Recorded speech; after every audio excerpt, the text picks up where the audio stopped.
kyčel a kotník a někdy tomu pomůže, pokud základní vytáhlen dopředu, někdy tomu pomůže zkrátit vodního třmen. Já zkusíme to. A když to bude blbý, jako někdy má člověk fakt blbý pocit z toho, tak to se můžeme vždycky prodloužit. Ale aby ten balanční set jsme mohli ho docílit, tak potřebujeme mít vlastně pokrčení kolenou.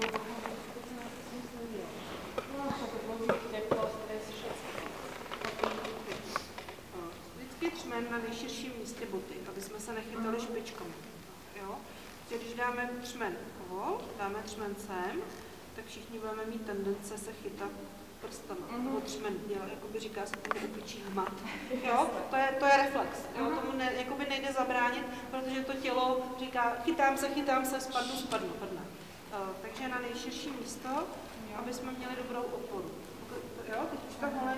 Teď se zkrátilo od díru, koleno se okamžitě zohnulo, ještě jakoby líp.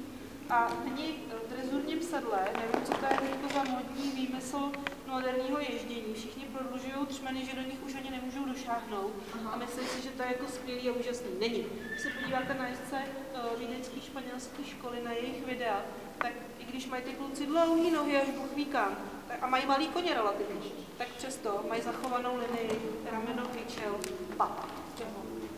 Vždycky představuješ. To jsou ty teorie na začátku.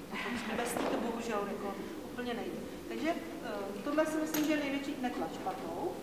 A je potřeba uvolnit tu nohu od kyčle až dolů a jenom vlastně mám přiložený lejtko. Snažím se pobížet tím lejtkem. A abych měla dobře přiložený lejtko a vyplním ho, tak zvednu špičku nahoru.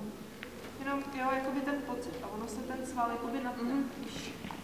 Když někdo říká, prošlápni tu patu pořádně, tak to když uděláte, tak když zatlačím, a zatlač do třmenu, takhle mi teď nutili skákat, zatlač do třmenu, jako já jsem měl úplně tuhou nohu, že? Protože když to člověk udělá a zatlačí, tak okamžitě vyletí noha dopředu, když prošlápnu nepřirozeně patu a zašlápnu jakoby ten třmen a stuhneme celá noha. To mi nechce, protože jezdec musí být sám v rovnováze a sám se musí nést, aby se pod ním mohl nést ten kůl. Pokud jezdec se sám nenese, tak ten kůl nikdy pod ním se nebude nést. Bacha.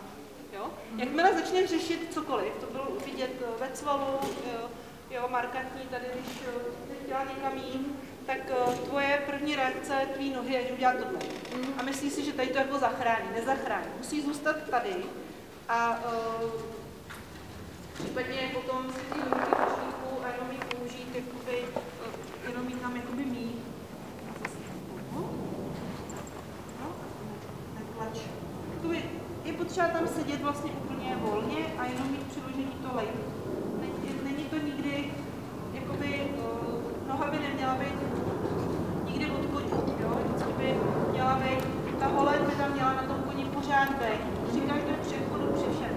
Protože ty koně potřebujeme pro ježdění, obecně potřebujeme 2 holeně a 2 kůži, to je prostě den.